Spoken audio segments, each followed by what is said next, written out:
반갑습니다. 말씀과 함께 하루를 시작하는 주님의 백성들을 예수님의 이름으로 축복합니다. 2025년 3월 5일 수요일 오늘 주신 말씀은 누가복음 9장 1절에서 17절까지입니다. 예수께서 그 12를 한 자리에 불러놓으시고 모든 귀신을 제어하고 병을 고치는 능력과 권능을 주시고 하나님 나라를 선포하며 병든 사람을 고쳐주게 하시려고 그들을 내보내시며 그들에게 말씀하셨다. 길을 떠나는 데는 아무것도 가지고 가지 말아라. 지팡이도 자루도 빵도 은화도 가지고 가지 말고 속옷도 2벌씩은 가지고 가지 말아라. 어느 집에 들어가든지 거기에 머물다가 거기에서 떠나거라. 어디에서든지 사람들이 너희를 영접하지 않거든 그 고을을 떠날 때에 너희 발에 묻은 먼지를 떨어버려서 그들을 거스르는 증거물로 삼아라. 제자들은 나가서 여러 마을을 두루 다니면서 곳곳에서 복음을 전하며 병을 고쳤다. 분봉왕 헤롯은 이 모든 일을 듣고서 당황하였다. 왜냐하면 어떤 사람들은 요한이 죽은 사람들 가운데서 살아났다고 하고 또 어떤 사람들은 엘리야가 나타났다고 하며 또 어떤 사람들은 옛 예언자 가운데 한 사람이 살아났다고 말하기 때문이었다. 그러나 헤롯은 이렇게 말하였다. 요한은 내가 목을 베어 죽였는데 내게 이런 소문이 파다하게 들리는 사람은 누구인가? 그는 예수를 만나고 싶어 하였다. 사도들이 돌아와서 자기들이 한 모든 일을 예수께 이야기하였다. 예수께서는 그들을 데리고 따로 벳세다라고 하는 고을로 물러가셨다. 그러나 무리가 그것을 알고서 그를 따라갔다. 예수께서는 그들을 맞이하셔서 하나님 나라를 말씀해 주시고 또 병고침을 받아야 할 사람들을 고쳐주셨다. 그런데 날이 저물기 시작하니 12제자가 다가와서 예수께 말씀드렸다. 무리를 헤쳐 보내어 주의 마을과 농가로 찾아가서 잠자리도 구하고 먹을 것도 구하게 하십시오. 우리가 있는 여기는 빈들입니다. 그러나 예수께서는 그들에게 말씀하셨다. 너희가 그들에게 먹을 것을 주어라. 그들이 말하였다. 우리에게는 빵 5개와 물고기 2마리밖에 없습니다. 우리가 나가서 이 모든 사람이 다 먹을 수 있을 만큼 먹을 것을 사지 않으면 안 되겠습니다. 거기는 남자만도 약 5천 명이 있었다. 예수께서 제자들에게 말씀하셨다. 사람들을 한 50명씩 때를 지어서 앉게 하여라. 제자들이 그들을 하여 모두 다 앉게 하였다. 예수님께서 빵 5개와 물고기 2마리를 손에 들고 하늘을 우러러 쳐다보시고 그들을 축복하신 다음에 떼어서 제자들에게 주시고 무리 앞에 놓게 하셨다. 그들은 모두 배불리 먹었다. 그리고 남은 부스러기를 주워 먹으니 12광줄이나 되었다. 아멘. 먼저 12제자를 파송하신 예수님이십니다. 예수님은 하나님 나라 복음을 전하라고 12제자를 파송하세요. 파송하실 때에 모든 귀신을 제어하며 병을 고치는 능력과 권위, 다시 말해서 하나님 나라 복음을 증거하는 자로서 필요한 힘을 선물해 주셨어요. 결국 그것은 성령의 능력인 거죠. 이것은 현재 우리 믿는 자들에게도 해당되는 것입니다. 일단 모든 믿는 자들에게는요, 성령님께서 내주하고 계시죠. 성령님께서 성령과 힘의 근원이시고 우리는 성령님을 의지해서 담대하게 주님의 복음을 선포하면 되는 것입니다. 이런 사명이 우리 모든 믿는 자들에게 부여되어 있음을 상기해야만 합니다. 사도행전 1장 8절 그러나 성령이 너에게 내리시면 너희는 능력을 받고 예루살렘과 온 유대와 사마리아에서 그리고 마침내 땅끝에까지 이르러 내 증인이 될 것이다. 하나님은요, 하나님의 일을 반드시 이루세요. 하나님의 일을 하는 자를 통해 역사하시되 그분의 능력을 드러내 보여주세요. 복음 증거 사역은 하나님의 뜻이고 하나님의 마음이며 하나님의 일입니다.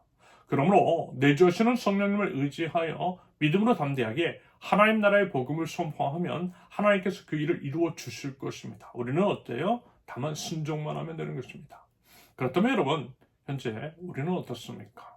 복음을 맡은 자로서 마땅히 입술과 삶으로 하나님 나라를 드러내고 있습니까? 아니면 교회 다니는 것조차 부끄러운 현실이라는 핑계를 대면서 복음마저도 부끄러워하고 있는 것은 혹시 아닌 것인지, 이런 말씀 있잖아요. 누가복음 9장 26절.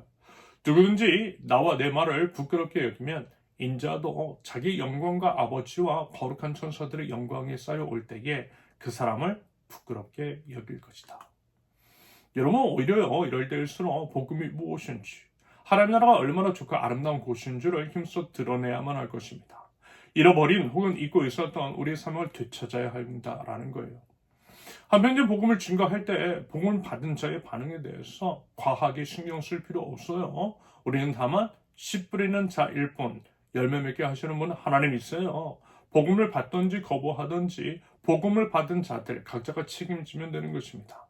우리는 그저 때를 얻든지 못 얻든지 복음을 증거하면 될 것입니다. 복음에 대한 열정이 많이들 사라진 이 시대를 살아가고 있는 우리들인데요.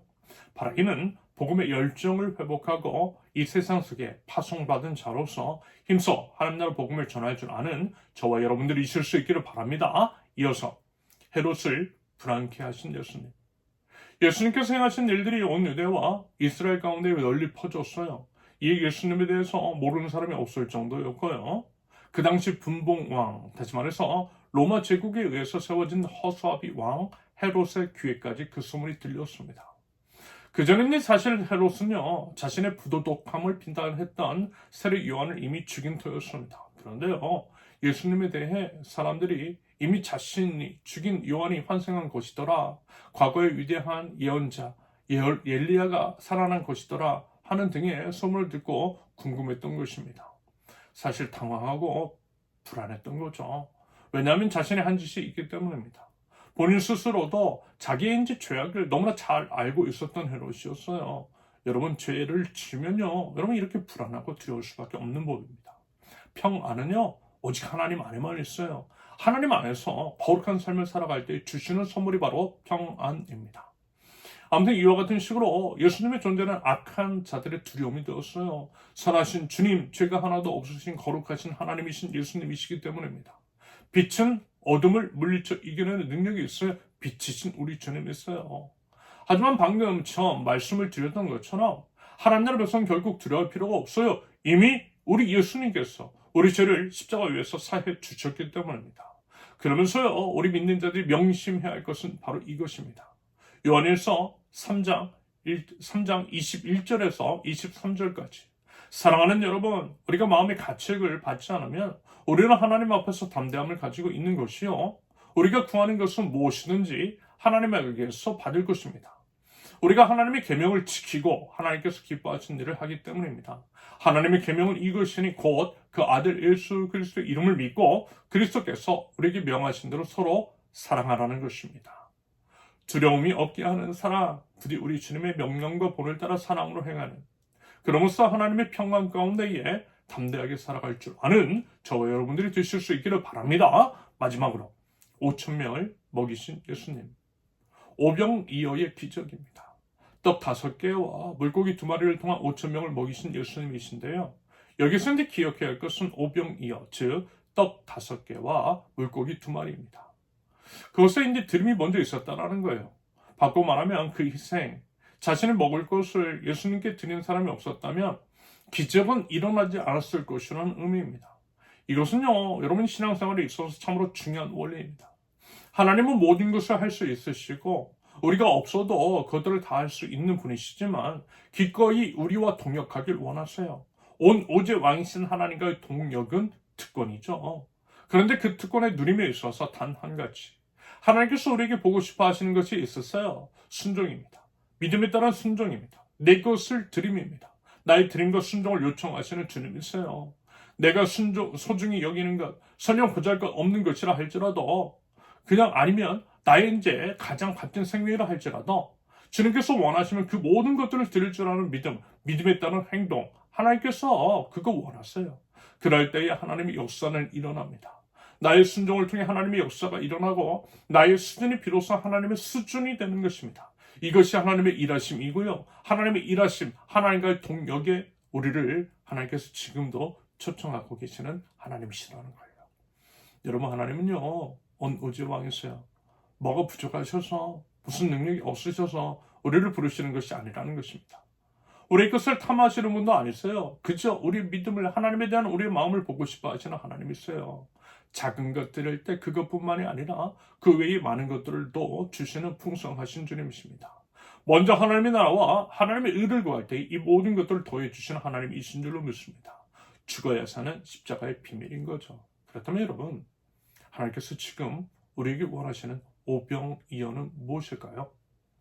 부디 그것들을 믿음으로 드려 5천 명을 먹이시고 12바구니나 남게 되는 역사를 이루시는 우리 하나님을 경험하게 되는 저와 여러분들이 되실 수 있기를 예수님의 이름으로 축원합니다. 함께 기도합니다.